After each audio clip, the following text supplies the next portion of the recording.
अस्सलाम वालेकुम। उम्मीद है आप सब खैरियत से होंगे। इंशाल्लाह जैसे ही कुछ अटेंडेंस हमारे पास होती है इंशाल्लाह हम स्टार्ट करते हैं, ठीक है।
Assalamualaikum. Welcome to lecture.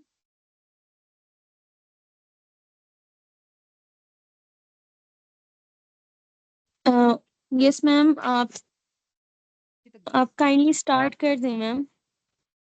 चलिए ठीक है, हम स्टार्ट करते हैं। दादर है कि मैम लेक्चर। आपकी आवाज़ थोड़ी सी कट रही है और काइंडली। अच्छा, मेरी आवाज़ अब आ रही है ठीक? Yes ma'am. अच्छा, इस तरह की लेक्चर सीरीज में ये होता है कि टाइमली अगर सब लोग ज्वाइन कर लें तो टाइमली जितने भी सेशन के एंड पे क्वेश्चंस आंसर होते हैं वो भी कवर हो जाते हैं। तो मेरा ख्याल है we have more than enough people right now, तो वी शुड स्टार्ट। सो जो आज का हमारा लेक्चर है वो वीक 2 का लेक्चर 2 है, that is about learning theories and their classroom application. So I think I am going let me share my screen with you.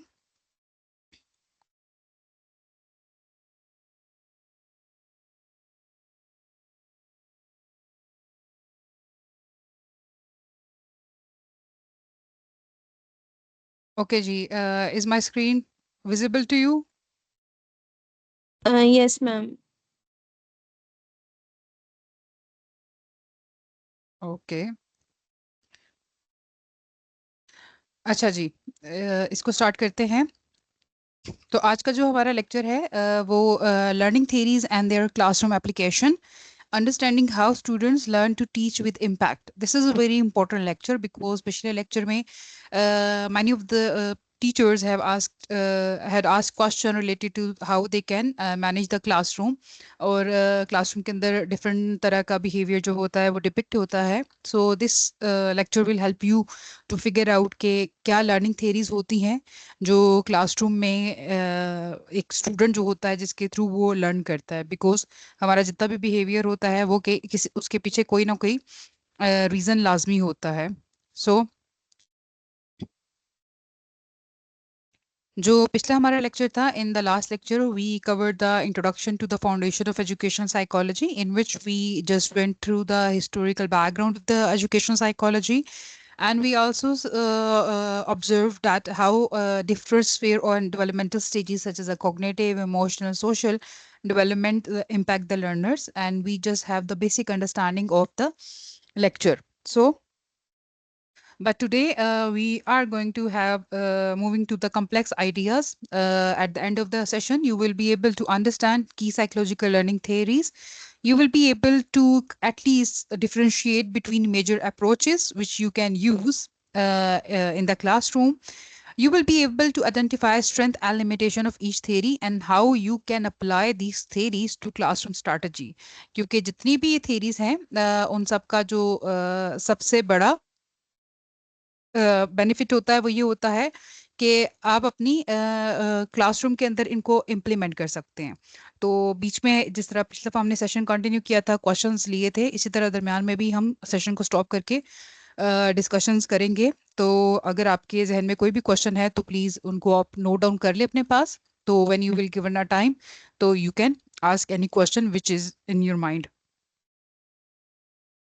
So learning theories क्यों important होती है, why we should go and focus on the learning theory, क्यों करना चाहिए हमें learning theory के ऊपर काम. लर्निंग थेरीज इसलिए बहुत ज़्यादा इंपॉर्टेंट है because it help you to provide the framework for understanding how knowledge is acquired and process. Because knowledge कैसे हम लेते हैं और उसको कैसे प्रोसेस करते हैं, this is all about the education, this is all about the classroom. For educator, these are not just academic concept, not for the educator but as a psychologist, as education psychologist, as a counselor or as a teacher, ये सिर्फ academic concept नहीं होते बल्कि these are the very powerful tool because these help you to identify कि आप कैसे अपनी classroom के अंदर जो है different instructional design, different learning strategies को इम्प्लीमेंट कर सकते हो. It help you to identify how you can diagnose learning difficulties and tailor the intervention. It help you to develop the deeper understanding कि एक स्टूडेंट जो है वो किन किन चीज़ों से गुजरता है. And definitely it help you to empower how we can teach with a greater impact. The important thing is not so much that every child should be taught as that every child should be given the desire to learn. तो एक teacher के लिए जो सबसे important है, एक educator के लिए और सबसे इम्पोर्टेंट चीज़ है साइकोलॉजिस्ट, जब हम बच्चों के साथ डील करते हैं as a in a role of a counsellor और अ स्कूल साइकोलॉजिस्ट, तो सबसे इम्पोर्टेंट चीज़ क्या होती है कि we have to figure out कि एक बच्चे को क्या चाहिए. अगर आपने ये फिगर आउट कर लिया तो इसका मतलब है कि you are a good learner. सबसे पहले जो हम थ्योरी की बात करते हैं, तो थ्योरी में जो सबसे पहला चीज आती है दैट इज अ बिहेवियरिज्म. पहली थ्योरी, सबसे इम्पोर्टेंट थ्योरी, और आप सब ने कहीं ना कहीं साइकोलॉजी पढ़ी है जिसमें हमारे पास, क्योंकि हमारे कोहोर्ट में ज्यादा टीचर्स हैं, काउंसलर्स भी हैं, तो अगर आप लोगों ने थ्योरीज पढ़ी हैं तो यू कैन इजीली रिकॉल कि बिहेवियरिज्म क्या था. कि वो कहता है कि हर जो आपकी लर्निंग अकर होती है वो ऑब्जर्वेबल बिहेवियर के थ्रू अकर होती है. हम अपनी लर्निंग को एक्वायर्ड करते हैं with the help of the stimulus response association. इसके जो मेजर थ्योरीज थे उसमें सबसे फेमस जो है वो Ivan Pavlov, P F Skinner and J B Watson है. एंड इनका जो सबसे ज्यादा जो रोल है वो इसी चीज पे है कि behaviours are learned and behaviour are maintained through different consequences. Positive reinforcement increase while punishment decrease it. तो इनका जो मेन फोकस था वो किस पे था, वो पॉजिटिव री और पनिशमेंट के ऊपर था। और सबसे इम्पोर्टेंट चीज़ क्या है कि ये बिहेवियरलिज्म की जितनी भी की कंसेप्ट्स हैं ये इजीली अप्लीकेबल हैं क्लासरूम के अंदर, अगर आप बिहेवियर के अंदर एक चेंज देखना चाहते हो। इसका जो स्ट्रैटेजीज हैं, if anyone have any question, यहाँ मुझे एक विशा Areej, do you have any question? No, ma'am. Okay, you just raised the hand, so I thought might be you wanted to ask a question. अच्छा जी, कौन सी बिहेवियर स्ट्रैटेजीज आपकी classroom के अंदर इस्तेमाल होनी चाहिए? सबसे फेमस जो स्ट्रैटेजीज आती है वो positive reinforcement and negative reinforcement आती है। जिनका पॉजिटिव रीइंफोर्समेंट हो कि नेगेटिव रीइंफोर्समेंट हो, सबसे मेन काम क्या है कि they want to increase the behaviour. Punishment, whether it is negative it is positive, इसका जो मेन पर्पस होता है it want to decrease the behaviour, और ये हम सबसे ज्यादा अपनी क्लासरूम के अंदर इस्तेमाल करते हैं। शेपिंग सबसे इंपॉर्टेंट होती है, जिसमें आप ग्रेजुअली चलते हो, ग्रेजुअली एक बच्चे के बिहेवियर को, एक रिस्पॉन्स को शेप करते हो। ये बिल्कुल इनिशियल जो क्लासेस होती है उस पर इस्तेमाल होती है। In a token economy you can use a token economy, it is one of the best behaviourism strategy which can be use in the classroom, जिसके अंदर आप बच्चों को जो है डिफरेंट आपने टास्क दिए, ठीक है, and at every task whenever they are going to complete you are going to give them the token. अब टोकन जो है वो कुछ भी हो सकता है, माइट बी फॉर एग्जांपल अगर वो 5 टोकन इकट्ठे कर लेते हैं तो दे कैन उन टोकन को वो एक्सचेंज कर सकते हैं for the game period, for the art period, for any activity. तो जो टोकन इकोनॉमी होती है ये बहुत मजे की चीज होती है, और इसकी इसकी वजह से बिहेवियर के अंदर बहुत चेंजेस आता है। और टोकन इकोनॉमी से बच्चों के साथ नहीं, बहुत बड़े लोगों के साथ भी जो है हम लोग अपनी साइकोलॉजी के अंदर इस्तेमाल करते होते हैं। Second is a clear expectation. Clear expectation is also very important, कि जहां आप बच्चे को बताते हो कि उससे उसके बिहेवियर से एक्सपेक्ट क्या किया जा रहा है, आपकी एक्सपेक्टेशंस क्या हैं, what a teacher wants, what parents wants from his और हर बिहेवियर। ड्रिल एंड प्रैक्टिस, जिसके थ्रू आप स्टूडेंट्स को ड्रिल करवाते हो, उनके सामने परफॉर्म करते हो, and they do that practice, क्योंकि बिहेवियरिज्म में they learn through the behaviour. जो इसके अंदर सबसे इंपॉर्टेंट कंसेप्ट है जो थोड़ा सा मैं फिगर आउट करूंगी, that is a positive negative punishment and positive negative reinforcement. When we talk about the positive reinforcement, क्योंकि पिछले सेशन में someone has asked me question कि कैसे बिहेवियर को इम्प्रूव किया जाए, तो उसमें सबसे इंपॉर्टेंट चीज क्या होती है कि पॉजिटिव रीइंफोर्समेंट में you are going to add something. Why? Because you want to increase the likelihood of the behaviour. Mean कि एक बच्चा अपना काम करे and you give them praise, तो इससे क्या होगा कि वो नेक्स्ट टाइम अपना बिहेवियर दोबारा वही बिहेवियर दोबारा शो करेगा, तो इससे बिहेवियर क्या हुआ, इंक्रीज हुआ। लेकिन नेगेटिव रीइंफोर्समेंट क्या अंदर क्या हुआ कि you remove something to increase the likelihood. Mean कि आपने एक ऐसी चीज रिमूव की जो उसके लिए इन्वर्सिव थी, जो उसके लिए नेगेटिव थी, ताकि उसका जो बिहेवियर है वो इंक्रीज हो जाए। For example a child cleans their room to avoid nagging parents, के पेरेंट अगर बहुत ज्यादा नेगिंग कर रहा है, बहुत ज्यादा डांट डपट कर रहा है, तो उसके लिए ये एक इन्वर्सिव एक नेगेटिव चीज है। तो इस नेगेटिव स्टिमुलस को अवॉइड करने के लिए बच्चा जो है वो अपना काम करेगा। इसी तरह पॉजिटिव पनिशमेंट की अगर बात की जाए, तो पनिशमेंट चाहे नेगेटिव हो चाहे पॉजिटिव हो, दोनों का काम क्या है, बिहेवियर को डिक्रीज करना। जो नहीं जो एक नापसंदीदा बिहेवियर है, जिसको हम कह सकते हैं which is less desired behaviour, तो इसमें पॉजिटिव पनिशमेंट में आप क्या करोगे कि you are going to add something, एक ऐसी चीज ऐड करोगे जो इन्वर्सिव होगी बच्चे के लिए। Why? You want to decrease the behaviour. For example parents जो है, parents is scolding a child for fighting with this sibling, तो स्कोल्डिंग जो है, डांट डपट, उसके लिए इन्वर्सिव है। तो नेक्स्ट टाइम अपने बहन भाई के अपने भाई के साथ या बहन के साथ वो लड़ाई नहीं करेगा, बिकॉज जब भी वो करेगा तो पेरेंट विल स्कोल्ड हिम। इसी तरह जब हम बात करते हैं नेगेटिव पनिशमेंट की, तो नेगेटिव पनिशमेंट में क्या होता है कि you are going to remove something, why? To decrease the behaviour. अब जो आपने रिमूव किया है वो इन्वर्सिव नहीं है उसके लिए, बल्कि उसके लिए बहुत ज्यादा पॉजिटिव था, जिसमें क्या किया आपने कि उसने आईपैड प्रिविलेज खो दिए because he refuse to eat vegetables.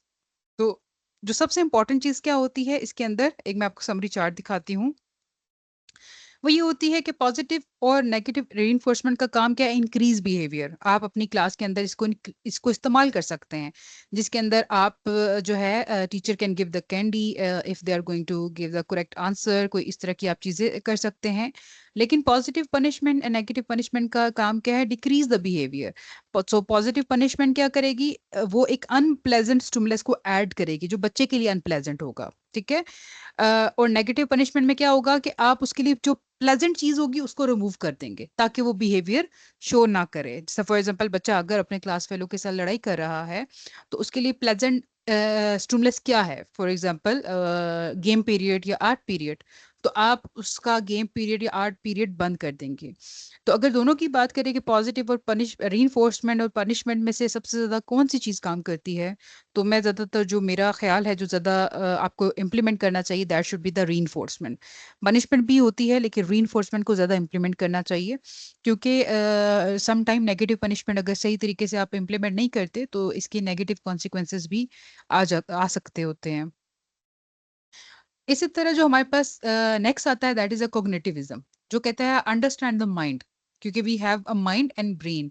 Brain क्या है? एक ऐसी चीज है which is tangible, which is touchable, but mind can not be touch because mind is abstract. जितने भी हमारी थिंकिंग प्रोसेसेस हर एक चीज होती है वो माइंड के अंदर होती है, ब्रेन के अंदर उसके स्टेशन तो मौजूद है, लेकिन जितनी भी हमारे मेंटल प्रोसेसेस होते हैं, ठीक है, वो कहाँ से हमें आते हैं? वो हमारी माइंड के थ्रू आते हैं। तो हम कैसे माइंड को और कोग्निटिव को प्लस करते हैं? वो कहते हैं कि लर्निंग जो है एक मेंटल, एक हायर कोग्निटिव फंक्शनिंग है, जिसके अंदर इंफॉर्मेशन आती है, मेमोरी प्रोसेस होती है, प्रॉब्लम सॉल्विंग होती है। इसके जो सबसे बड़े थेरीज थे, जेन प्याजेट था, उसके अलावा जेमरो था, and it focus on the internal processes like attention, memory, metacognition. और ये कहता है कि लर्नर एक्टिवली कंस्ट्रक्ट नॉलेज, कि नॉलेज जो होता है वो एक्टिवली कंस्ट्रक्ट होता रहता है हमारी जिंदगी के अंदर। कैसे? कि there are different cognitive learning cycle. जैसा फॉर एग्जांपल आप क्या कर सकते हो? You can activate prior knowledge. आप स्टूडेंट्स का प्रायर नॉलेज एक्टिवेट कर सकते हो। जैसा for example I started the class, और अगर मैं इस कॉग्निटिव एक्टिविटी को अप्लाई करना चाहूँ तो मैं क्या करूँगी कि मैं जैसा मैंने स्टार्ट की क्लास को, तो यू कैन एनालाइज के before going to new thing I try to relate and connect the new information with the existing knowledge. मैंने थोड़ा सा आपका जो पुराना नॉलेज था उसको रिवाइज करने की कोशिश की ताकि आप नए नॉलेज को कनेक्ट कर सको। तो इसी तरीके से जब भी आप क्लास के अंदर जाओ और बच्चे से जब भी you are going to deliver the lesson, तो हमेशा एकदम लेसन स्टार्ट नहीं करो।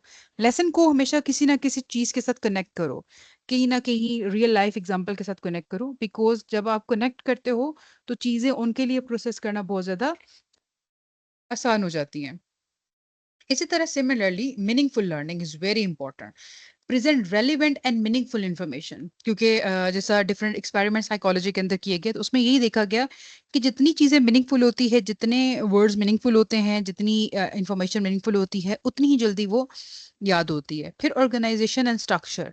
फिर आप ना समटाइम, मैंने इससे पहले भी आपको बताया था कि क्लास में माइट भी ऑडिटरी लर्नर होते हैं, विजुअल लर्नर होते हैं, we have different kind of learner in the class.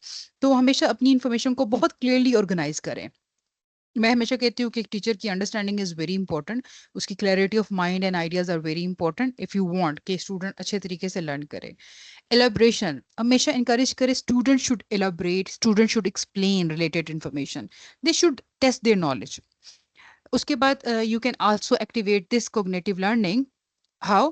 Just starting the think pair and share, के they can think and then they can be converted or into a pair and they can discuss the ideas। जैसा आपने बच्चों को separately कोई idea दिया सोचने के लिए, ग्रुप बना दिए या पेयर में उनको कर दिया, उन्होंने सोचा and then they discuss with their partner with the pair.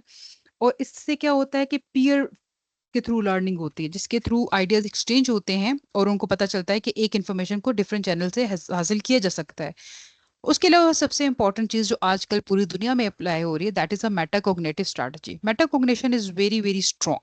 Metacognition जो होती है it reflect of learning strategy for improvement. It help के कैसे काम किया जाए, जिसके अंदर जितनी भी स्ट्रैटेजीज होती हैं, कुछ स्ट्रैटेजीज होती है मेटाकोग्निशन की जो हेल्प करती है स्टूडेंट को लर्न करना बेटर, जिसमें एक एक्टिविटी होती है कि थिंक अलाउड, कि स्टूडेंट ऊंचा सोचे, they should know what they're thinking.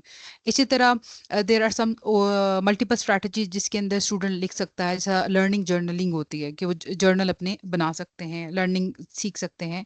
तो मेटाकोग्निशन जो होती है वो कोग्निटिव से बहुत ऊपर की चीज होती है, which help you to operate the environment. इसी तरह प्रॉब्लम सॉल्विंग, बच्चों को सिखाएं कि how they can apply the knowledge to solve the problem. Mean के in class you can have the activities जिसके अंदर दे शुड लर्न कि वो कैसे प्रॉब्लम को सॉल्व करेंगे। एंड मेमोनिक्स बहुत इंपॉर्टेंट होते हैं, जिसके अंदर आप मेमोरी एड्स यूज कर सकते हो, help the student to learn. तो देखें कि आपने भी देखा कि we just went through the two theories, behaviourism and cognitivism, और इन थेरीज के अंदर कितनी ज्यादा मल्टीपल ऑप्शंस हमारे पास मौजूद हैं। इसी तरह सबसे इंपॉर्टेंट चीज जो होती है that is the social learning theory, learning by observing, कि we learn one from other. हम लर्न करते हैं इमिटेशन के थ्रू, मॉडलिंग के थ्रू। अल्बर्ट बेंड्यूरा सबसे इंपॉर्टेंट फिगर है इसके अंदर, सिग्निफिकेंट फिगर है, थ्योरीज है, बुबोडोल एक्सपेरिमेंट। और ये कहता है कि हमारी जो लर्निंग होती है उसकी 3 से 4 जो स्टेजेस हैं उसमें अटेंशन है। आप सबसे पहले अटेंटिव होते हो कुछ चीज़ों की तरफ, फिर आप जो चीज़ आप अटेंड करते हो फिर आप डिसाइड करते हो कि आप उसको जो है वो रिटेन करोगे, ठीक है। फिर आप उसको प्रोसेस करते हो, ठीक है, और फिर इस तरह आपकी जो मोटिवेशन होती है वो इंक्रीज होती है। तो ऑब्जर्वेशन लर्निंग जो होती है वो बहुत इंपॉर्टेंट होती है आपके न्यू बिहेवियर एंड नॉलेज के अंदर। ऑब्जर्वेशन लर्निंग, सोशल लर्निंग की भी कुछ बहुत मज़े की जो है वो टिप्स एंड ट्रिक्स होती हैं जो आपको हेल्प करती है कि आप कैसे लर्निंग को देख सकते हो। तो इसमें जो सबसे इंपॉर्टेंट होती है that is the collaborative projects.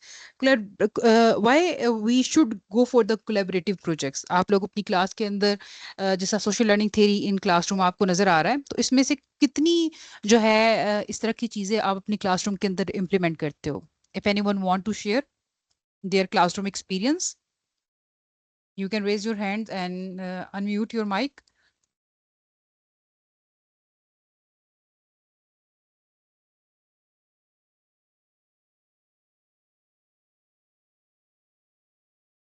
कि आपके क्लासरूम के अंदर इनमें से कौन सी ऐसी एक्टिविटीज जो होती है वो इम्प्लीमेंट होती है या अभी आप लोग इम्प्लीमेंट कर रहे हो? तो we would love to hear your experience.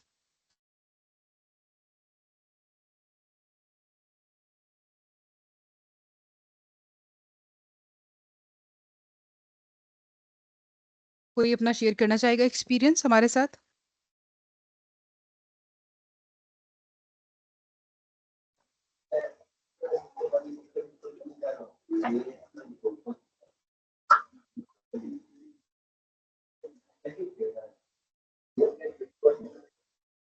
Ji Farah, do you want to Yes, communicate something? yes, I want to share my experience. फरा, आप थोड़ा सा ऊंचा I बोलेंगी? आपकी आवाज नहीं आ रही, थोड़ा सा ऊंचा बोलेंगी। demonstration, हम डेमोन्स्ट्रेशन लर्निंग जो है, डेमोन्स्ट्रेशन जो है वो यूज करते हैं क्लास में, जिससे ये होता है कि स्टूडेंट्स जो हैं वो किसी भी टॉपिक के आगे प्रेजेंटेशन देते हैं, डेमोन्स्ट्रेट करते हैं, अपनी नॉलेज को शेयर करते हैं। और जब स्टूडेंट इस प्रोसेस से गुजरते हैं ना, तो फिर स्टूडेंट्स के अंदर जो लर्निंग होती है वो ज़्यादा स्ट्रॉन्ग होती है और लॉन्ग लास्टिंग। ओके गुड, इसका मतलब है डेमोन्स्ट्रेशन जो होती है वो बहुत ज्यादा हेल्प करती है। थैंक यू फरा। और उसके अलावा कोई और शेयर करना चाहे? जितने भी अभी तक हमने थेरीज पढ़ी हैं और उनमें से कोई ऐसी चीज़ जो अपनी क्लास में इम्प्लीमेंट करते होंगे? आई एम श्योर के पनिशमेंट तो सारे ही इम्प्लीमेंट करते होंगे, तो रीइंफोर्समेंट आप लोगों ने कभी इम्प्लीमेंट की to bring the change in the behaviour?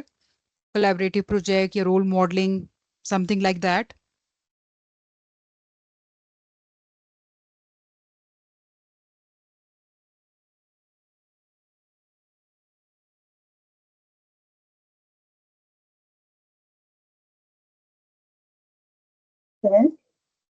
जी जी।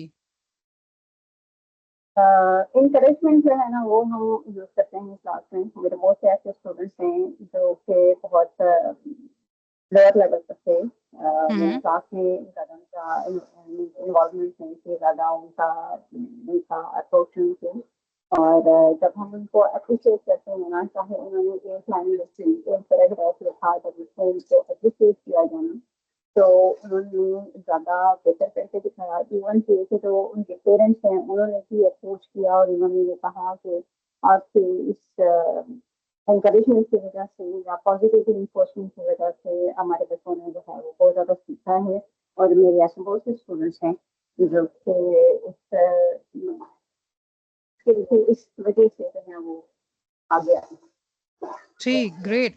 बिल्कुल ऐसा ही है Farah, thank you so much for sharing the experience. Collaborative project, role modelling, demonstration, reinforcement, ये सब चीज़ें हम अपनी क्लास के अंदर डेली इस्तेमाल करते हैं।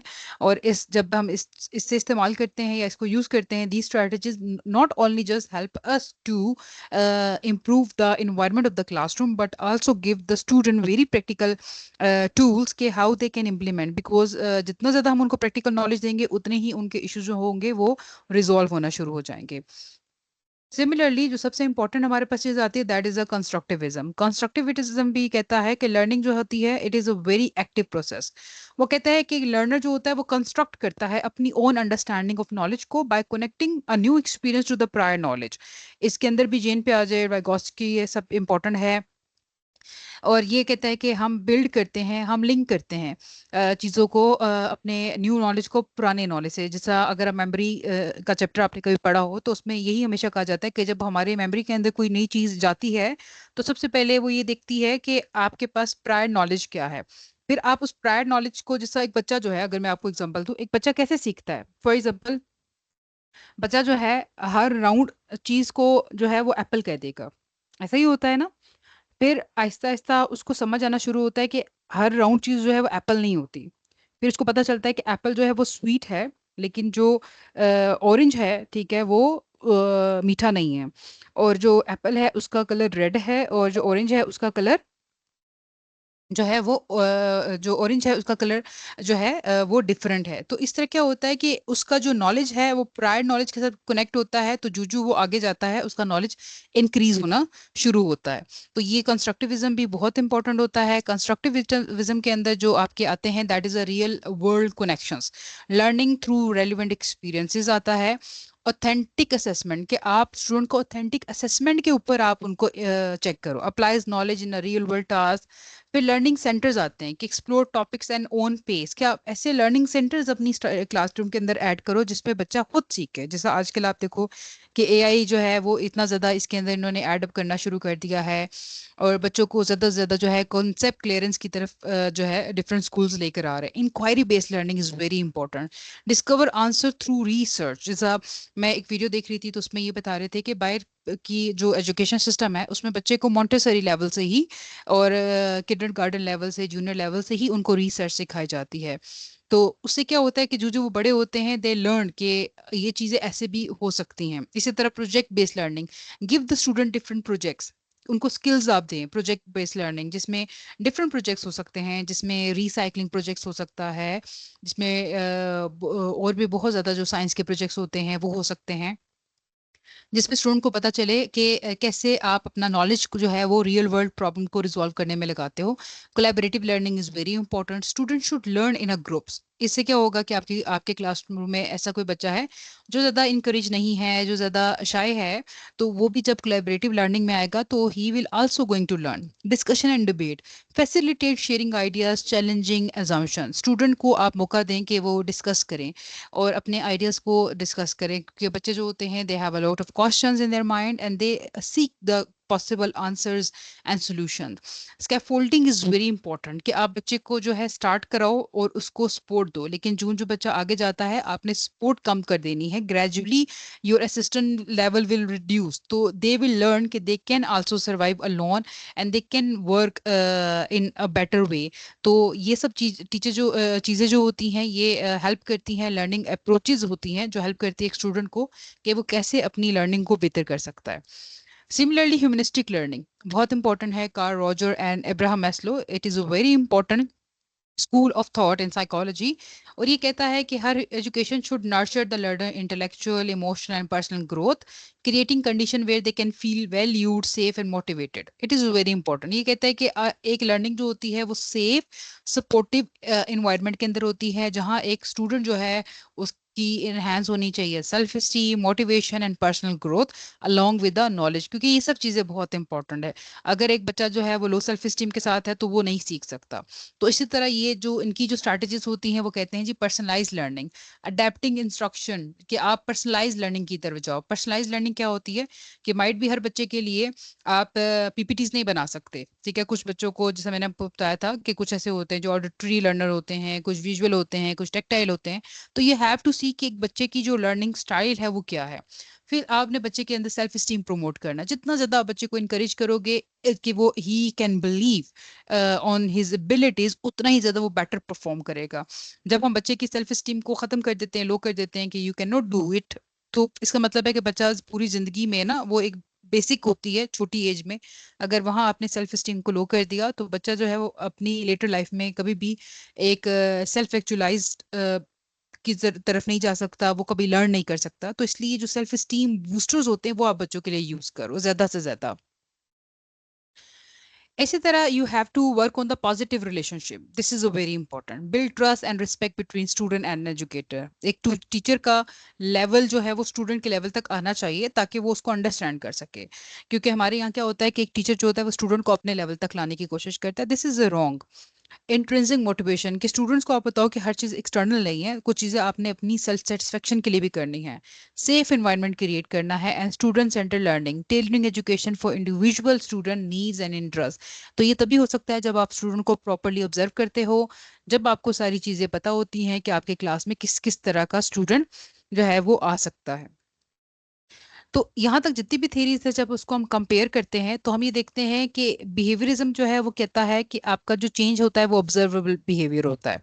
कॉग्निटिविज्म कहता है कि इंटरनल मेंटल प्रोसेसेस के थ्रू आप लर्निंग को सीखते हो। कंस्ट्रक्टिविज्म कहता है कि एक्टिव कंस्ट्रक्शन ऑफ नॉलेज, कि आपका नॉलेज हमेशा कंस्ट्रक्ट होता है with new knowledge in the previous knowledge. Humanism जो है वो बात करता है आपका पर्सनल ग्रोथ के ऊपर। और जो कनेक्टिविज्म होता है, this is another we haven't discuss but it is we can say the mixture of these all. तो वो यही कहता है कि आप जितना ज्यादा कनेक्ट नेटवर्क एक्टिविटी के अंदर लेके जाओगे, जितना ज्यादा बच्चों को आप कनेक्ट करोगे वो उतना ज्यादा इसको लर्न करेंगे। इसी तरह जब आप इन्हीं थेरीज में जाते हो तो रोल ऑफ टीचर क्या है, बिहेवियरिज्म में आपका जो रोल है वो रीइंफोर्सर का है, कंट्रोलर का है। बट कॉग्निटिविज्म में आपका रोल चेंज हो जाता है, you are now organiser and facilitator. आपने बच्चे को फैसिलिटेट करना है कि वो बिहेवियर कैसे सीख सकते हैं, नॉलेज कैसे ले सकते हैं। इसी तरह आपका जो रोल है कंस्ट्रक्टिविज्म में, वो आपका गाइड है, को लर्नर है, आपने उनके साथ मिलके काम करना है। But in humanism your role is going to change at the 360 angle, that is a mentor and supporter. आपने उनको मेंटोर करना है, आपने उनको सपोर्ट करना है। इसी तरह जब हम कनेक्टिविज्म की तरफ जाते हैं तो आपका काम क्या है, एज अ कनेक्टर है, आपने उनको कनेक्ट करना है। इसी तरह इन्हीं सब थ्योरी के अंदर जो रोल ऑफ लर्नर है, बिहेवियरिज्म के अंदर जो रोल ऑफ लर्नर है वो पैसिव है, क्यों? क्योंकि वो सीख रहा है, वो ऑब्जर्व कर रहा है। लेकिन कॉग्निटिविज्म के अंदर उसका जो रोल है वो बहुत एक्टिव है। इसी तरह कंस्ट्रक्टिविज्म के अंदर he is having a active role as a constructor of the knowledge. और ह्यूमनिज्म के अंदर ज्यादा से ज्यादा जो होती है चीज वो सेल्फ डायरेक्टेड होती है, जितना ज्यादा वो सेल्फ डायरेक्टेड होंगे वो उतना ही लर्न करेंगे। इसी तरह मोटिवेशन की बात करो तो बिहेवियरिज्म के अंदर एक्सटर्नल है, रिवॉर्ड एंड पनिशमेंट के थ्रू सीखेगा। कॉग्निटिविज्म के थ्रू, कंस्ट्रक्टिविज्म के अंदर जो है वो intrinsic and extrinsic, mean internal and external दोनों के थ्रू सीखेगा।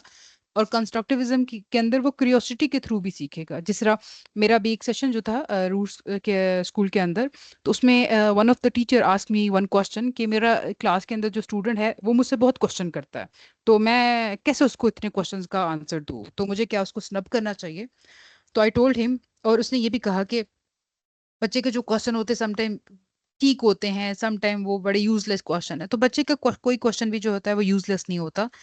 टीचर का काम है बच्चे के जो क्यूरियोसिटी है उसको अच्छे तरीके से हैंडल करना। तो आपका जो बच्चा आपसे क्वेश्चन पूछ रहा है उसका कोई क्वेश्चन भी बेकार नहीं है, because they at the learning phase, तो they are suppose to ask question. तो जितना ज्यादा वो क्वेश्चन आपसे करेंगे उतना ही वो सीखेंगे।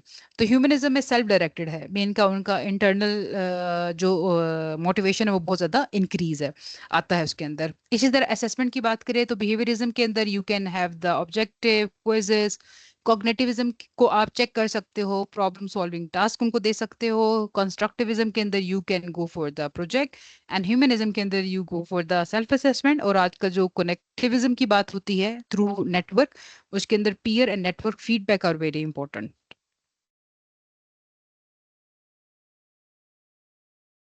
इसी तरह अगर हम एक केस स्टडी की बात करें, मैं पहले आपके साथ एक केस स्टडी छोटी सी डिस्कस करती हूँ, then we will take question from your side. अगर फॉर एग्जांपल एक केस स्टडी की बात करें कि थेरीज कैसे इंप्लीमेंट हो सकती है क्लासरूम के अंदर, तो एक हमारे पास छोटा सा केस है। 12-year-old student struggle with the basic math concept, avoids math homework and feel anxious during math test. So how these each theories are going to address? अगर हम behaviorism की बात करें, तो आपका जो ज्यादा मेन फोकस होगा वो रीइंफोर्समेंट के ऊपर होगा कि आप पॉजिटिव रीइंफोर्समेंट यूज करो, ठीक है, क्योंकि वो एंशियस है, ठीक है, वो उसको मैथ माइट भी समझ नहीं आ रहा, ठीक है, तो उसके लिए जो सबसे इंपॉर्टेंट चीज पनिशमेंट नहीं है। पनिशमेंट के थ्रू अगर आप काम करोगे तो क्या होगा, ऑटोमेटिकली बिहेवियर जो है वो बच्चे का जो है वो आपको जो आप चाह रहे हो वो नजर नहीं आएगा, ठीक है, क्योंकि हमारा काम जो है वो बिहेवियर को इंक्रीज यहाँ करना है ना, तो हमने डिक्रीज नहीं करना, इंक्रीज करना है, तो हम पॉजिटिव रीइंफोर्समेंट की तरफ जाएंगे। आप देखो उसके लिए सबसे ज्यादा इंपॉर्टेंट क्या है, स्टिकर्स इंपॉर्टेंट है, प्रेज इंपॉर्टेंट है, क्या इंपॉर्टेंट है। तो जब भी वो छोटे छोटे टास्क मैथ के कंप्लीट करेगा, आप उसको जो है वो उस छोटे टास्क के ऊपर आप उसको रीइंफोर्स करोगे। कॉग्निटिविज्म की तरफ जाएंगे तो क्या होगा कि आप उसकी इंप्रूव करोगे कि वो कैसे मैथ्स को समझे, हो सकता है माइट भी उसको मैथ समझ ही नहीं आ रहा, तो आप उसके लिए कंसेप्ट मैप बनाओगे, विजुअल एड्स इस्तेमाल करोगे, कैसे उसको प्रैक्टिकल नॉलेज की तरफ लेके जाओगे। अगर कंस्ट्रक्टिविज्म की बात की जाए तो इसमें आप एक्टिव डिस्कवरी के थ्रू उसको काम कराओगे, mean you are going to use the real life problem के कैलकुलेटिंग शॉपिंग शॉपिंग चेंजेस जो होते हैं, वो जो आपकी शॉपिंग लिस्ट होती हैं, जो हमारे पास बिल जनरेट होता है, आप उसको वो कैलकुलेट करवा सकते हो। इसी तरह ह्यूमनिज्म में आप support emotional and personal growth, जिसके थ्रू क्या होगा कि उसकी मैथमेटिक जो एंजाइटी है वो रिड्यूस हो जाएगी। तो देखो, आपकी क्लासरूम के अंदर जितने भी सिनेरियोज आते हैं, उन सिनेरियोज के ऊपर आप कोई भी एक अच्छी सी थ्योरी इंप्लीमेंट कर सकते हो, कोई भी एक स्ट्रैटेजी इंप्लीमेंट कर सकते हो, और हमेशा स्ट्रैटेजी आप लोगों ने वो चूज करनी है जिससे बिहेवियर इंक्रीज होगा, ना कि हमारा बिहेवियर डिक्रीज हो। तो if anyone want to share their experience with अस।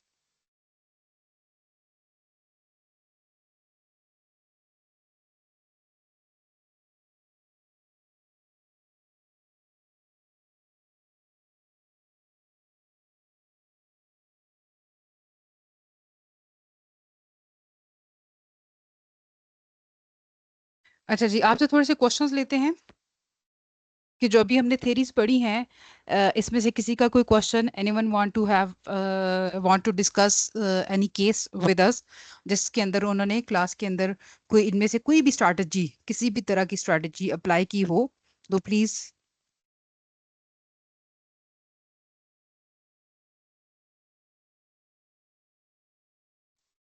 अस्सलाम वालेकुम। वालेकुम सलाम, please introduce yourself. Ma'am, my name is Zariba Akhtar and I am an English teacher. Basically okay. Ma'am, मैंने जो स्ट्रेटजी यूज़ की थी वो मोटिवेशनल के लिए मोटिवेशन की थी। बेसिकली मैंने क्लास में नोटिस किया कि एक्चुअली जो मेरे पास गर्ल्स का सेक्शन था, एंड मैंने वहाँ पर नोटिस किया कि देयर काइंडा मतलब लो ऑफ कॉन्फिडेंस, मतलब कॉन्फिडेंस की वहाँ पे बहुत कमी थी। और ऑल्दो वहाँ पे जो स्टूडेंट थे वो करना चाहते थे, मतलब उनमें एक कॉन्फिडेंस था कि वो आगे जाएँ, बट वो कर नहीं पा रहे थे।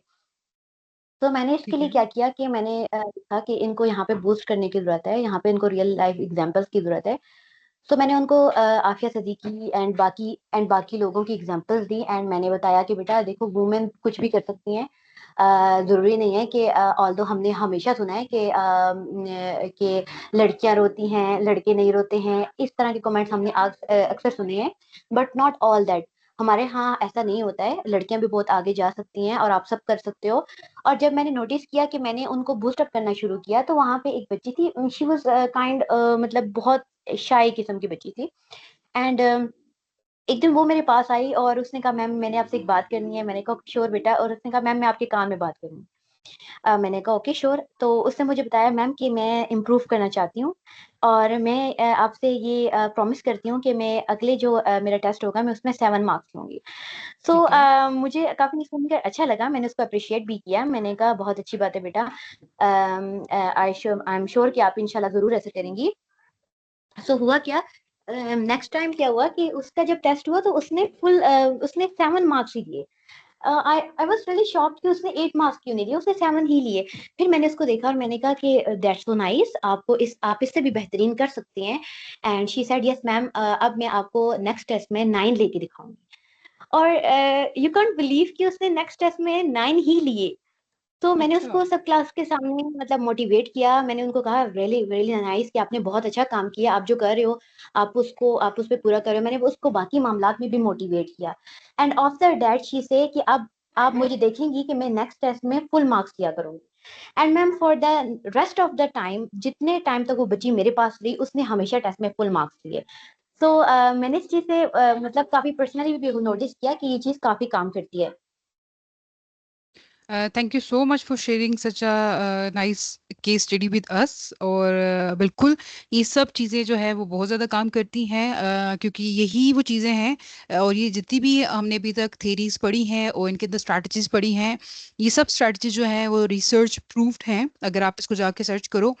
और ये सब आपको जो है बहुत पॉजिटिव जो रिजल्ट जो होता है क्लासरूम के अंदर वो देती हैं।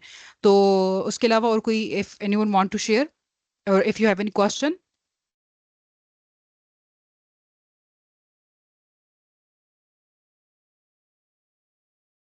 क्योंकि वी ऑल हमारे पास ज़्यादा कोहोर्ट जो है वो टीचर्स का है, तो when you share your experience, तो जो दूसरे लोग हैं वो इससे बहुत ज़्यादा लर्न करते हैं। तो try to gain maximum benefit from these connectivity sessions. So you can share your experience with us, any case study related to it.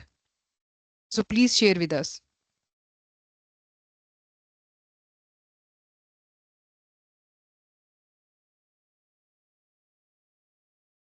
कोई शेयर करना चाहेगा?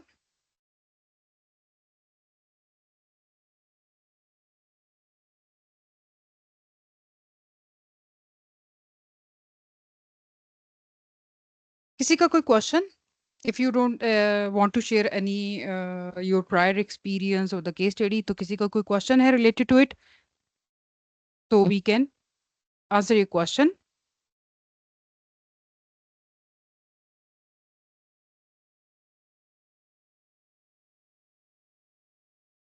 पिछले सेशन में तो इतने ज़्यादा क्वेश्चंस हमसे पूछे गए थे, लेकिन आज वाले सेशन में काफ़ी स्लो लोग हमारे पास हैं। तो आप लोगों के पास क्या कोई क्वेश्चन नहीं है? Mahmuda Adil, do you want to share something? I have a question. Okay. How do you deal with students who are already intelligent and they just don't want to participate? मेरी क्लास में बच्चियां थी 9th 10th ठीक में है। पढ़ाती थी, और वो just because they knew कि वो बहुत इंटेलिजेंट हैं, तो वो क्लास में ना असाइनमेंट्स कंप्लीट नहीं करती थी। तो हाँ, what do you do? Okay. सही तो नहीं, वो करके लाती थी असाइनमेंट, चलो क्लास में नहीं करती थी, बाकी वो करके लाती थी असाइनमेंट्स। नहीं, they took me easy. I mean, अच्छा, सही। और उनको अगर your फन वे में कहूँ तो उनको इस गलतफहमी में किसने मुब्तला किया था कि they are very highly intellectual? उनके मार्क्स हैं या अच्छा। उनके जो नहीं तो उनका क्लास में उनका बिहेवियर कैसा था? जैसे आप लोग टेस्ट लेते हो तो वाकई ही दे वर इंटेलेक्चुअल, दे वर हाँ, इंटेलिजेंट? they were तो फिर वो ये हो जाता है ना कि you know that they are highly intelligent and they are hmm. not conforming with the class। तो फिर क्या करते हैं, मतलब you have to give your work, you have to give your results in the class। आपने ये assignments complete करवानी है और बच्चे कह रहे हैं कि जी ये तो बहुत आसान काम है मेरे लिए। अच्छा, सही। तो मुझे बताओ कि आपकी क्लास में उनका जो ग्रेड है वो क्या होता है? ज्यादातर एग्जाम वगैरह में, असाइनमेंट्स में क्या ग्रेड होता है उनका? Full marks। फुल मार्क्स होते हैं? यानी आप उनको कहते हो कि they are highly intellectual, IQ के हिसाब से कह सकते हो, ग्रेड ए स्टूडेंट। हाँ हाँ, अच्छा, वो ठीक है। क्लास में अगर परफॉर्म ना करें और वो मोटिवेटेड ना हो क्लास में, तो फिर ऑब्जर्वेशंस और उसके दौरान तो हम प्रॉब्लम में आ सकते हैं। आ मतलब सकते हैं। जस्ट हाँ, बिल्कुल सही, बिल्कुल सही। देखो मैं आपको बताती हूँ छोटी सी चीज, याद रखना कि हमारे ना साइकोलॉजी में एक बड़े मजे का बेल शेप ग्राफ होता है ना, ठीक है। तो बेल शेप ग्राफ के अंदर क्या होता है, वो यही होता है कि जो ग्राफ के राइट साइड पर है और जो लेफ्ट साइड पर है, वो दोनों ही हम उनको कहते हैं कि दे आर एबनॉर्मल, चाहे वो हाईली इंटेलेक्चुअली क्यों ना हो। और जो दरमियान में होता है, हम उसको कहते हैं कि दे आर वेरी नॉर्मल। अब होता है, क्वेश्चन ये होता है कि जैसा मैंने आपको पहले भी बताया कि जब हमारी क्लासरूम के अंदर ना बच्चे होते हैं, उसमें से they some were very highly intellectual students, और कुछ होते हैं जो ज्यादा इंटेलेक्चुअल नहीं होते।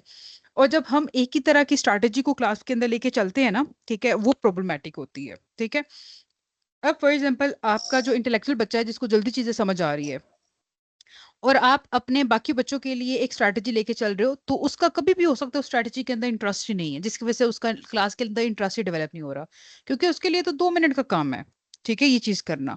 तो जो एक ऐसे बच्चे होते हैं, सबसे पहले तो ये है कि मुझे ऐसा लगता है कि समटाइम ना हम बच्चे की कुछ हालात में ना बहुत एक्सट्रीम भी कहते हैं ना, ओवर कॉन्फिडेंट, उस वो भी हमने बच्चे को नहीं करना होता, ठीक है। हाँ, ऐसी सूरत में आप ये कर सकते हो कि उन बच्चों को क्लास में इन्वॉल्व करने के लिए, ठीक है, आप उनके पेयर बनाओ ऐसे बच्चों के साथ जो ज्यादा इंटेलेक्चुअल नहीं है, ठीक है, और वो उनको हेल्प आउट साथ करे, ताकि they should remain in the class, और वो क्लास का हिस्सा उनको फील होना चाहिए कि they are in the part of the class, ठीक है। ये सबसे इंपॉर्टेंट चीज होती है। तो बच्चे को ना आपने, चाहे वो हाईली इंटेलेक्चुअल हो कि कम हो, ठीक है, बच्चे को बहुत ज्यादा आपने ना एक क्या कहना चाहिए, हद से ज्यादा भी, excess of everything is very danger, तो हार्मफुल होता है ना। तो बच्चे के लिए जो सबसे इंपॉर्टेंट चीज है वो ये है कि ही और she should feel that they are the part of the class. तो इसके लिए सबसे इंपॉर्टेंट चीज क्या है कि आपने बच्चे को जो है क्लास का पार्ट बनाना है। अगर वो काम नहीं कर रहा तो आप उसको यूज करो। मुझे आज भी याद है कि जब हम छोटे होते थे और हमारे जो टीचर होते थे, जो अच्छे बच्चे होते थे, I was also consider a good child, तो उसमें वो लोग हमें क्या करते थे, वो हमें क्लास के अंदर ना रो लीडर बना देते होते थे, ठीक है। तो उससे क्या होता था कि, और हमारा पेयरिंग कर देते होते थे दूसरे बच्चों के साथ, कि हम उनको हेल्प आउट कर सकते हैं काम के अंदर, उनको गाइड कर सकते हैं। तो ये बड़ा इंपॉर्टेंट होता है, तो ताकि लर्निंग जो है ना वो इक्वली अकर हो आपकी क्लास के अंदर। तो ये बड़ा इंपॉर्टेंट है। तो आप ये वाला इम्प्लीमेंट करो, ताकि they should feel, they should remain the part of the class. अगर आप उनको छोड़ दोगे, आप उनको क्लास का पार्ट नहीं बनाओगे क्योंकि वो हाईली इंटेलेक्चुअल है, तो क्या होगा, अल्टीमेटली उनका लेवल ऑफ कॉन्फिडेंस बहुत हद तक बढ़ जाएगा, ठीक है। तो आपके लिए उनको काबू करना वुड बी वेरी डिफिकल्ट, ठीक है। तो उनको आप क्लास का जो है ना पार्ट ही बनाओ, with activities, with collaborative projects. तो होप सो कि ओके, ये थैंक आपका काफी हद तक प्रॉब्लम को कवर कर देगा इंशाल्लाह। यू। हाँ जी। If anyone have any question? Areeba ma'am, जी, यस अरीबा। मैम। अब मैम, मेरा इनका क्वेश्चन काफी इंटरेस्टिंग था, और मेरा इसके रिलेटेड एक टेक्निक है। ठीक आप है, मुझे बताएं कि वो काम करेगी कि नहीं करेगी। ओके, इन्होंने मुझे हमें बताया कि वो जो बच्चे हैं वो काफी इंटेलेक्चुअल हैं, और वो इसलिए पार्टिसिपेट नहीं करते कि वो थोड़ा ओवर कॉन्फिडेंस फील करते हैं मे बी। सो ठीक है। कि उनकी सब बात है। तो अगर हम एक क्वेश्चन जो हम करवा रहे हैं फॉर एग्जांपल, और हम हम्म, उसको एक क्वेश्चन को 2 बार लिखें, फॉर एग्जांपल हम डिफरेंट, थोड़ा एक तरफ हम थोड़ा नॉर्मल करके स्टेटमेंट लिखें हम्म, एंड थोड़ा ट्रिकी करके लिखें, हम्म, ताकि जो बच्चों के लेवल है, फॉर एग्जांपल अगर वो 2 ग्रेड है, 2nd ग्रेड है या 5 ग्रेड है, उनके लेवल से थोड़ा ऊपर करके लिखें, थोड़ा मोर ट्रिकी करके लिखें, जिससे बच्चों को थोड़ा न्यू इंटरेस्ट उनमें डेवलप हो कि ये थोड़ा ज्यादा इंटरेस्टिंग है। तो क्या डू यू थिंक कि ये इट विल वर्क? और आप उन दोनों कंडीशन में ये रख दें कि जिसको हम्म, फर्स्ट स्टेटमेंट समझ आ जाती है और उसको बहुत इजी लग रही है, तो लेट्स सी कि उसको दूसरी भी समझ आएगी कि नहीं आएगी। तो हम्म, what do you think doing this will build an जी Areeba, this is a very nice strategy which you have shared with us. और डेफिनेटली जैसा मैंने अभी आप लोगों को यही बताया कि कभी भी एक टीचर जो है ना, मैं कभी भी ऐसे टीचर को अच्छा टीचर नहीं समझती जो क्लास में एक रिजिड स्ट्रैटेजी के साथ एंटर होता है, ठीक है। तो क्लास में we have 30 people, no we have 30 minds. तो आपने हर ब्रेन दूसरे ब्रेन से डिफरेंट है, कुछ बहुत शार्प हैं, कुछ जल्दी पिक कर जाते हैं, कुछ स्लो होते हैं।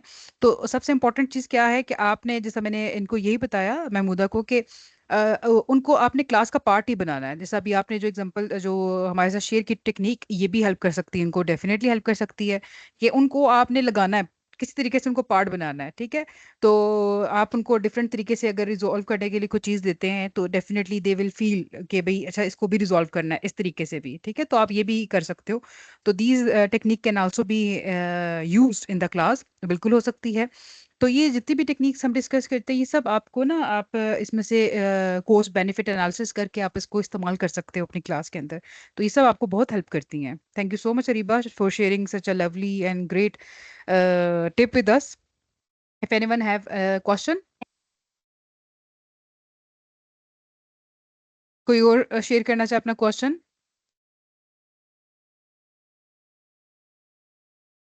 Assalamualaikum. वालेकुम सलाम, please introduce yourself. This is Farah. Okay फरा। अलीबाग से जो है बहुत अच्छी उनकी तकनीक है, तो वो यूज कर रही हैं और मैं फरा आप कुछ थोड़ा सा आपको ऊंचा बोलोगी, आपकी आवाज मुझे कम आ रही है। मैं ये कह रही हूँ कि जो अरीबा अख्तर हैं उन्होंने बहुत अच्छी टेक्निक जो है वो शेयर की है। ऐसे ही स्टूडेंट हमारे पास भी हैं जो कि ज़्यादा इंटेलिजेंट हैं और क्लास में जो है लेक्चर में ज़्यादा पार्टिसिपेट भी करते हैं, लेकिन उनके साथ एक जो मेरे पास एक स्टूडेंट है, मैं उनकी बात करने जा रही हूँ कि उनका ये प्रॉब्लम है कि वो क्लास नोट्स भी नहीं लेते और वो होमवर्क जो है उसको भी फोकस नहीं करते, लेकिन वो लेक्चर में पार्टिसिपेट करते हैं, वो हर एक चीज़ में आगे हैं, जो टेस्ट वगैरह हैं उनमें भी वो आउटपुट देते हैं, और उनकी एक ये डेफिशिएंसी है, इसको किस तरह से हैंडल किया जाए? अच्छा okay, let me repeat your question. आप ये कह रहे हो कि आपके पास भी इस तरह के क्लास के अंदर आते हैं स्टूडेंट जो हाईली इंटेलेक्चुअल होते हैं, वो हर काम करते हैं टेस्ट वगैरह, लेकिन वो होमवर्क में इंटरेस्ट नहीं लेते, ऐसा ही है? होमवर्क के साथ साथ क्लास नोट्स भी नहीं लेते, अच्छा, क्लास में भी नहीं लेते जस्ट वो इंटरेस्ट? लिसन, वो नहीं, क्लास में जो चीज पढ़ाई जाती है उसके नोट्स नहीं देते, अच्छा, उसके साथ के नोट्स नहीं साथ में लेते, नोट डाउन नहीं। ठीक है। और आप ये मुझे बताओ कौन से ग्रेड की बात कर रहे हो आप? Senior grade 9th। अच्छा, 9th की बात कर रहे हो, ठीक है। अच्छा, एक ना चीज़ आप लोगों ने हमेशा याद रखनी है, जैसे मैंने आपको बताया कि जो कुछ स्टूडेंट्स होते हैं जो आईक्यू के हवाले से आपकी बाकी स्टूडेंट से बहुत हाईली इंटेलेक्चुअल होते हैं, ठीक है। और जो बंदा हाईली इंटेलेक्चुअल होता है, ठीक है, उसके लिए जो सबसे इंपॉर्टेंट चीज़ होती है वो ये होती है कि देयर आर सर्टन थिंग्स जो उसके लिए लेवल ऑफ इंटरेस्ट क्रिएट नहीं कर पाती, ठीक है। जैसे अगर मैं अपनी थोड़ी सी आपको बात बताऊं कि जैसा मैं हूं तो मैं ज़्यादातर ऐसी चीज़ों में ज़्यादा इंटरेस्ट शो करती हूँ जो प्रैक्टिकल होती हैं। मैं प्रैक्टिकल चीज़ें ज़्यादा, मेरे सामने कोई 2 से 3 दफ़ा, एक दफ़ा भी कोई एक प्रैक्टिकल किया जाएगा ना, मैं उसको जल्दी जल्दी पिक कर लूंगी, ठीक है। लेकिन मेरे मेरे लिए I am educational clinical psychologist, but still मेरे लिए लंबी लंबी जो चीज़ें रीड करना है वो मेरे लिए पॉसिबल नहीं होता, मुझे अच्छी से अच्छी चीज़ भी बड़ी जल्दी बोर कर देती है। तो हर बच्चे का अपना एक टेम्परामेंट होता है, ठीक है। तो हमेशा एक चीज याद रखिएगा कि आप बच्चे को कभी भी ना फोर्स्ड लर्निंग पे नहीं लेके आ सकते। अगर आपको लग रहा है कि एक बच्चे का लेवल ऑफ इंटरेस्ट नहीं है, वो क्लास में नोट्स नहीं ले रहा, ठीक है, और लेकिन वो हाईली इंटेलेक्चुअल है, उसको चीजें याद रह जाती हैं, तो आप उसको फोर्स नहीं करोगे भाई आप लिखो ही लिखो। मुझे आज भी याद है कि हम मास्टर लेवल पे भी थे, एमएस लेवल पे भी थे, तो मेरी हमेशा से आदत होती थी कि जब भी मैं क्लास के अंदर जाती थी अपनी यूनिवर्सिटी के अंदर भी, तो I have to open my notebook, चाहे मैं उसके अंदर एक डेट क्यों ना लिखूं, ठीक है, लेकिन मैंने नोटबुक होनी थी। इसी तरह जब मैं बच्चों को पढ़ाती थी तो मैं बच्चों को हमेशा कहती थी कि you are suppose to open your books, notebooks, और मैं उनको कहती थी कि दे शुड राइट। लेकिन कुछ बच्चे जो राइट करते हैं, कुछ ऐसे होते हैं जिनको चीजें याद रह जाती हैं, ठीक है, लेकिन आपने उनके सामने ना कोशिश करो कि उनकी नोटबुक तो लाजमी ओपन कराओ, ठीक है, ताकि उनका एक लेवल ऑफ इंटरेस्ट रहे। लेकिन आप वही बात है कि फोर्स नहीं कर सकते किसी बच्चे को ना, क्योंकि आप फोर्स करोगे तो बच्चा जो है वो क्लास के अंदर इरिटेट होना शुरू हो जाएगा। लेकिन आप एक ऐसे इंसेंटिव्स क्रिएट कर सकते हो जो उनको हेल्प कर सकते हैं कि दे शुड टेक नोट्स, ठीक है, क्योंकि they are in the 9th grade, और डेफिनेटली क्लास के जो नोट्स है वो बहुत इंपॉर्टेंट है। तो उसके लिए आप क्या कर सकते हो कि आप उनको बताने के लिए कि नोट्स टेकिंग जो होती है उसकी अहमियत क्या है, आप कोई ऐसी चीज प्लान कर सकते हो जिसमें आप ये शो करो कि जिन स्टूडेंट ने नोट्स लिए हैं उनको ज्यादा फायदा हुआ है। तो क्योंकि हर चीज कॉस्ट एंड बेनिफिट एनालिसिस के साथ आती है, ठीक है, तो उसको पता चलेगा कि अच्छा इसका मतलब है कि नोट्स भी बड़े इंपॉर्टेंट होते हैं।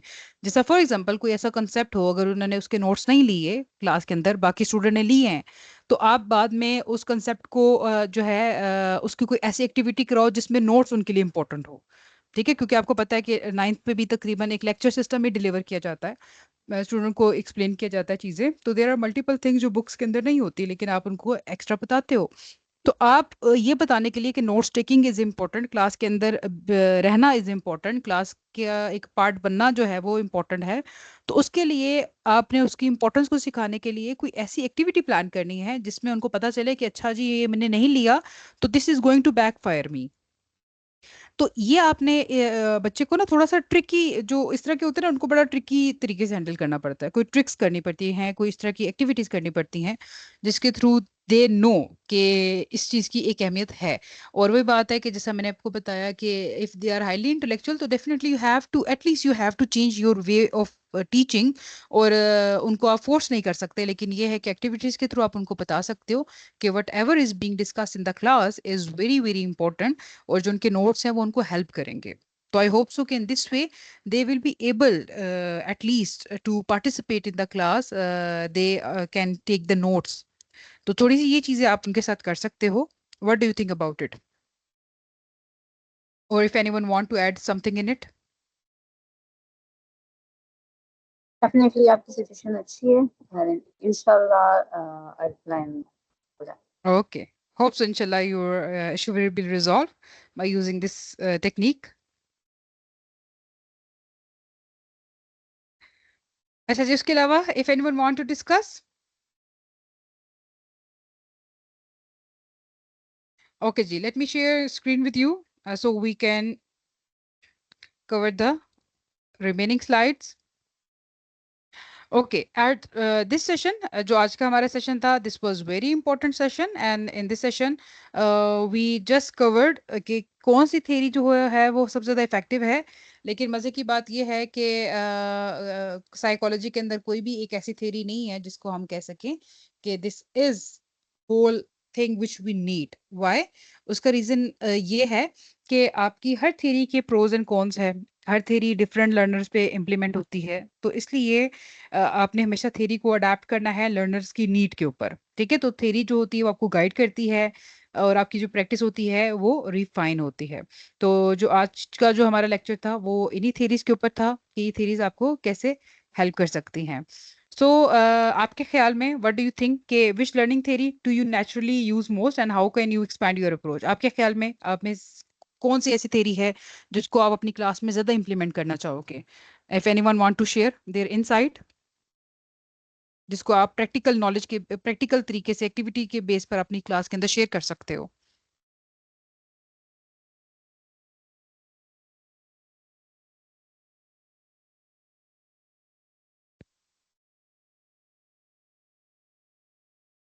बिहेवियरिज्म है, ह्यूमनिज्म है, कौन सी ऐसी थेरी है?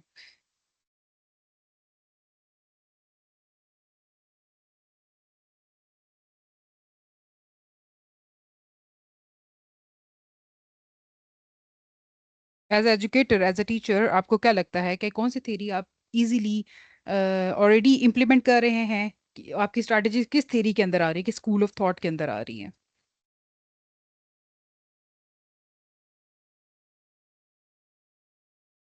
If anyone want to share. Yes ma'am. जी बताओ। ओके मैम, ह्यूमनिज्म में मेरी जो हम्म। स्ट्रेटजीज लाई करती हैं रेडी, एंड बिहेवियरिज्म में भी लाई करती हैं। आई थिंक ये दोनों बेस्ट हैं मेरे ख्याल बेस्ट से, है। क्योंकि मेरे पास मेरे पास बेसिकली छोटी क्लासेस हैं, 2 and 3 ग्रेड है, तो उनके लिए ये जो स्ट्रेटजीज हैं ये काफी मतलब वर्कआउट करती हैं, काफी वर्क करती हैं इन दोनों क्लासेस के लिए। बाकी बड़े ग्रेड्स मेरे बिहेवियरिज्म। पास नहीं है, तो या बिहेवियरिज्म एंड ह्यूमनिज्म। हाँ, लेकिन आप छोटी क्लास में जो आपके पास ग्रेड 1 और 2 होता है, आप उसमें कंस्ट्रक्टिविज्म के थ्रू भी जा सकते हो, जिसमें कोलैबोरेटिव लर्निंग भी आ सकती है, वो भी आपको बहुत ज़्यादा हेल्प करेगी। मैम एक और चीज मुझे पूछनी थी। मैम कभी कभार हमने स्टूडेंट्स को देखा है कि वो स्टूडेंट्स ना मतलब उनकी बेस अच्छी नहीं बनी होती है, लाइक उनको उनके सेंटेंसेस फॉर्मेशन इतनी अच्छी नहीं होती है, एंड मैं तो एक बोलूँगी कि ये पाकिस्तान की थोड़ी-सी एजुकेशन का थोड़ा इश्यू है कि वो बच्चों को प्रोमोट कर देते हैं नेक्स्ट क्लासेस में। हालाँकि ऐसा होना नहीं चाहिए, या होना चाहिए तो फिर टीचर्स को उन पे वर्कआउट करना चाहिए। मैंने जहाँ तक बच्चों को देखा है, वो एक बच्चा था मेरे पास, वो 3 ग्रेड में था और उसकी मतलब वो चीज़ें जो उसको ग्रेड 1 में सिखाई जानी चाहिए थी, वो उसने नहीं सीखी थी। एंड ग्रेड 3 में मुझे उसको सिखाना पड़ रहा था, लेकिन एट दैट टाइम मेरे लिए वो बहुत ज़्यादा टफ था बिकॉज़ मुझे बाकी क्लासेस को भी देखना होता था एंड उस बच्चे पे मतलब वर्कआउट करना मुश्किल था बिकॉज़ मैंने उसको फ्री टाइम दिया था। और आपको पता है कि बच्चे जो है वो फ्री टाइम में कभी भी स्टडी को मतलब पढ़ना एन्जॉय नहीं करते हैं और उनकी यही कोशिश होती है कि हम इस टाइम जो है स्टडी में वेस्ट ना करें। So what do you think? कभी-कभी मैंने ऐसे बच्चे देखे हैं जो फिर वो इस वजह से जो है वो मोटिवेट ही नहीं होते हैं। वो कहते हैं कि हम बहुत ज़्यादा पीछे रह गए। अब हमारा मेहनत करने का कोई भी अ, म मकसद नहीं है और हम पीछे रह चुके हैं और अब हम हमेशा अगर वो 0 मार्क्स ले रहे हैं तो उनका माइंडसेट यही बना है कि हम आगे भी 0 लेंगे और हम मेहनत नहीं कर सकते। तो इस बारे में अगर बिल्कुल। आप मुझे कुछ देखो, जो आपने भी इशू शेयर किया ना, this is a very authentic issue, और पाकिस्तान के अंदर अनफॉर्चुनेटली वो ये है। उसका रीज़न ये है कि पाकिस्तान के अंदर ना, अगर आप बड़ी बड़ी कंट्रीज को देखो, ऑस्ट्रेलिया को देखो, यूके को देखो, तो आप देखोगे कि वहाँ स्कूल सिस्टम जो है वो बहुत कम है, यूनिवर्सिटीज बहुत कम है। उसका रीज़न क्या है कि वहाँ रेगुलेशन बहुत स्ट्रांग है ना, ठीक है। लेकिन पाकिस्तान में ना आपको देखो कि हर गली मोहल्ले के अंदर एक स्कूल खुला हुआ है, ठीक है। और जो मोस्टली हमारे प्राइवेट सेटअप्स और जो हमारे गवर्नमेंट सेटअप्स है, उनमें क्या होता है जी, स्टूडेंट को अगली क्लास में प्रमोट कर दो, ठीक है, नहीं आ रहा प्रमोट कर दो, ठीक है। अब यहाँ सबसे बड़ा क्या है कि ये हमारे पूरे सिस्टम की फॉल्ट है। जैसा अगर मैं आपको अपना हुँ, एक एक्सपीरियंस शेयर करूँ इसके अंदर, तो when I started back in 2015 after my MSc degree in psychology, मैंने जब अपना पहला एक्सपीरियंस स्टार्ट किया था, तो मैंने एक प्राइवेट स्कूल के अंदर, एक छोटा सा स्कूल था, उसके अंदर मैंने स्टार्ट किया था, पिंडी के अंदर। तो मुझे आज भी याद है कि मेरा फर्स्ट ग्रेड था, और ग्रेड फर्स्ट के अंदर मेरे पास एक स्टूडेंट था, मुझे आज भी उसकी शक्ल भी याद है, और बड़ा प्यारा सा था। लेकिन उसका मसला ये था कि वो लिख नहीं सकता था। उसके ना अल्फाज हुँ, बिल्कुल बहुत ही गंदे गंदे होते थे, ठीक है। और मैं बड़ी हैरान होती थी कि ये बच्चा फिर मॉन्टेसरी से कैसे आया या आगे तक ये कैसे गया। और जब I started to figure out, तो मुझे पता चला कि he is having a learning disability, that is a dysgraphia, learning disability with writing, ठीक है। तो when I discovered this thing, मैंने जब इसको एनालाइज किया, कंफर्म किया, तो I discuss this thing with the principal कि भाई हमें कैसे इसको हल करना चाहिए। So later on we went through the proper sequence and step wise, अल्हम्दुलिल्लाह उसकी वो चीज़ मैंने इम्प्रूव करवाई। लेकिन वही बात आ जाती है कि फिर ऐसा स्टूडेंट आगे तो नहीं जा सकता, उसको कैसे प्रमोट। मेरे लिए ये बिल्कुल ही डाइजेस्ट करना as a class teacher was very difficult कि मैं उसको प्रमोट करूं, जब वो आगे वो कर ही हुँ, नहीं सकता। तो लिहाजा आई थॉट कि प्रमोट करने से बेहतर है कि उसको यहाँ ठीक किया जाए। और यकीन करो कि वाकई ही उसके अंदर इंप्रूवमेंट आई और वो सेकंड क्लास तक गया।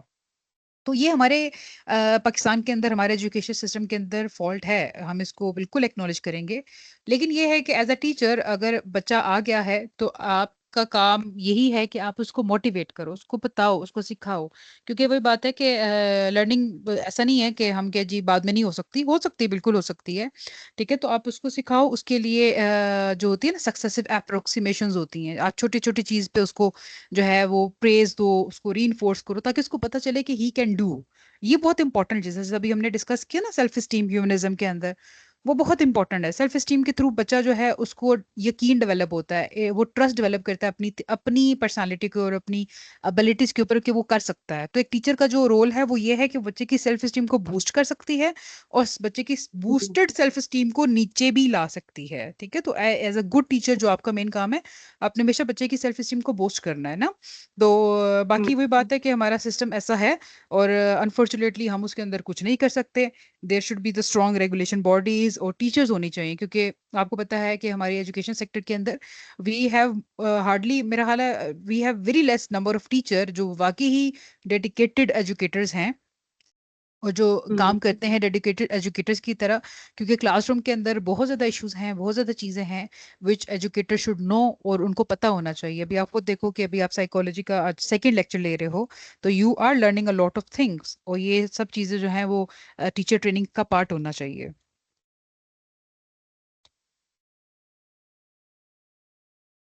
अच्छा जी, if anyone want to share, और otherwise we will move forward. So today we have just covered the main theories in psychology कि ये theories कैसे implement होती हैं, कैसे काम करती हैं, और आप इन theories को अपनी क्लास के अंदर time to time implement कर सकते हो. सबसे important cheese we want to announce that we are going to have our webinar, online webinar on 21st August. और if you are interested to join, तो आपकी स्क्रीन पे एक कोड आ रहा होगा, बिकॉज आप सब जो है हमारे कंटेक्ट लिस्ट के अंदर हैं, हमारे पास ईमेल्स के साथ इंटर्ड हैं, फुल डिटेल के साथ इंटर हैं, तो you will be consider our member for all upcoming events and everything. और ये आप लोगों के पास जो कोड है that is a we can say life time code for you whenever you want to join our upcoming workshops, चाहे वो ऑनलाइन हो या ऑन साइट हो. आप इस कोड के थ्रू इसके ऊपर डिस्काउंट जो है वो ले सकते हैं. If you want to join our upcoming webinar which is very important कि how you able to recognise respond to student mental health and need in the class, तो आप इस कोड के थ्रू अपने आप को रजिस्टर करा सकते हो. इस पे आपको डिस्काउंट दिया जाएगा और सर्टिफिकेट्स भी आप लोगों को जो है वो इस पे इशू होंगे. तो इफ़ यू वांट, और प्लीज़ आप अपने सर्कल के अंदर इसको शेयर करो, क्योंकि एज माइंड डिटॉक्स बाय सबा जो हमारा मेन एम है वो यही है कि हम अपने एजुकेशन लैंडस्केप को चेंज करें, अपने टीचर्स को एम्पावर करें, अपने साइकोलॉजी स्टूडेंट्स को एम्पावर करें और अपने स्टूडेंट काउंसलर्स को एम्पावर करें. क्योंकि बच्चा जो है वो बहुत इंपॉर्टेंट है, और एज अ टीचर हमारे हाथ में जो बच्चा है वो हमारे कंट्री का फ्यूचर है. और सबसे इम्पोर्टेंट चीज़ है कि अगर वो शुरू में ही एक अच्छे टीचर से पढ़ेगा, एक अच्छा टीचर उसको ऑब्जर्व करेगा, उसको अच्छे तरीके से सिखाएगा, उसकी मेंटल वेलबींग का ख्याल रखेगा, तो definitely later life he will be develop in a good, not just in a good person but also a healthy person. तो हमारी सोसाइटी को जो है वो मेंटली हेल्दी लोग चाहिए. तो you can note the code with you, और आप ये कोड डाल के जब आप ऑनलाइन जाके उसको लिंक पे करोगे, हम आपके साथ इंफॉर्मेशन शेयर कर देंगे, तो आप ये डिस्काउंट कोड डाल के अपने आप को जो है वो रजिस्टर करा सकते हो. डिस्काउंट कोड का फ़ायदा ये होगा कि अर्ली बर्ड्स के बाद भी, क्योंकि 16 अगस्त तक हमारे अर्ली बर्ड्स के चार्जेस जो है वो ख़त्म हो जाएंगे, उसके बाद भी स्टिल आप अर्ली बर्ड जो है वो अवेल कर सकते हो. तो वी आर लुकिंग फॉरवर्ड कि आप हमारे नेक्स्ट वेबिनार में ज़रूर आओ. और जो हमारा नेक्स्ट लेक्चर है that will be the motivation and student engagement. It will help out कि हाउ एक लर्निंग जो है वो इनसाइड आउट इंस्पायर कैसे होती है, आप स्टूडेंट को क्लास के अंदर कैसे मोटिवेट कर सकते हो. तो हम इसमें इंट्रिंसिक एक्सट्रिंसिक मोटिवेशन को देखेंगे, कुछ प्रैक्टिकल स्ट्रैटेजीज देखेंगे, and how we can create a classroom जो एक स्टूडेंट का आइडियल क्लासरूम होता है उसको हम देखेंगे. तो thank you so much once again for being part of this lovely journey of educational psychology. और बहुत मज़ा आता है हमेशा आप लोगों से कनेक्ट होकर. प्लीज़ फॉलो करें हमारे इंस्टाग्राम पेज को, हमारे ऑफिशियल पेज को. और secondly share your feedbacks with us. हमारे जो ग्रुप है उसके अंदर फीडबैक ऐड करें. हम आपको जो फीडबैक है वो अपने सोशल मीडिया पेज के ऊपर शेयर करेंगे. अभी हमारा इंशाल्लाह न्यूज़लेटर भी नेक्स्ट मंथ में आएगा, उसका भी जो मेन थीम है वो स्कूल से ही रिलेटेड है, उसके अंदर भी हम आपकी टेस्टिमोनियल जो है वो ऐड करेंगे. तो if you have any question you can ask, otherwise we can close the session. So hope you all like the session. If you like the session, please raise your hand. Or if you want to suggest anything. Yes, ma'am, it was amazing. Ma'am और एक suggestion और है कि अक्सर हमें मतलब हमारी भी जो है वो मोटिवेशन जो है वो कम हो जाती है. So try to add something for us also. सही सही, इंशाल्लाह जैसे मैंने आपको बताया कि हमारा जो मेन सीरीज स्टार्ट करने का, वेबिनार स्टार्ट करने का मेन मकसद ही यही है कि हम चाहते हैं कि हमारा जो टीचर है वो एम्पावर्ड हो क्लासरूम के अंदर. तो इंशाल्लाह अभी हमारे अपकमिंग बहुत ज़्यादा वेबिनार्स और बहुत ज़्यादा आप लोग देखोगे ये चीज़ें हैं. अभी हम आप लोगों के साथ, अभी आप लोगों को हम अपने उसके अंदर ऐड करेंगे, और ताकि आप सब जो है हमारे साथ, हमारी लाइफ टाइम मेम्बर्स जो है वो बन के हमारे साथ रहें. और अभी इंशाल्लाह अभी जो नेक्स्ट वेबिनार आ रहा है उसके बाद जो अगला वेबिनार होगा वो टीचर मेंटल हेल्थ के ऊपर होगा कि एक टीचर की मेंटल हेल्थ कैसे वो इम्प्रूव कर सकता है. असल में ये वेबिनार भी हमने ऑनलाइन नहीं, ऑन साइट ही करना था, लेकिन हमें बहुत ज़्यादा क्वेरीज रिसीव हुई थी स्टूडेंट्स से, टीचर्स थे कि फ्रॉम डिफरेंट रीजन्स के नहीं इसको ऑनलाइन आप लोग जो है वो करें. तो इस वजह से हमने इसको ऑनलाइन रखा है ताकि सारे लोग अपने घर के कंफर्ट से इसको जो है वो कर सके। तो इंशाल्लाह हम आपके लिए बहुत ज़्यादा वेबिनार इस तरह की चीज़ें लाएंगे। बस ये है कि आप लोग अपना कोड संभाल के रखिएगा, उसको शेयर नहीं कीजिएगा किसी के साथ, ठीक है। और जब भी आप उस कोड के थ्रू हमें अपने आप को रजिस्टर करेंगे तो आपको हमेशा डिस्काउंट जो है वो हर लेक्चर पे, हर सीरीज पे इंशाल्लाह मिलेगा। तो thank you so much for such amazing feedback I can see. लेकिन ये है कि हमेशा याद रखिएगा जब इस तरह के लेक्चर्स होते हैं, ट्राई टू पार्टिसिपेट मैक्सिमम, ज़्यादा से ज़्यादा इसके अंदर जो है वो कोशिश किया करें, क्योंकि यहाँ काफ़ी ज़्यादा लोग हैं जो बेचारे नहीं पार्टिसिपेट करते, तो आप नहीं सीख सकते। तो जितना ज़्यादा आप क्वेश्चंस करोगे, अपने एक्सपीरियंस शेयर करोगे, तो सब लोग आपसे सीखते हैं। This is a interactive session. तो thank you so much for your kind cooperation and encouragement। और इंशाल्लाह see you in next lecture which will be very interesting lecture, कि हम कैसे क्लासरूम के अंदर मोटिवेशन को इंक्रीज कर सकते हैं। सो स्टे ब्लेस, अपना ख्याल रखिएगा। तो इंशाल्लाह आप लोगों से मिलते हैं नेक्स्ट लेक्चर में। If you don't have any question तो we are going to close our session.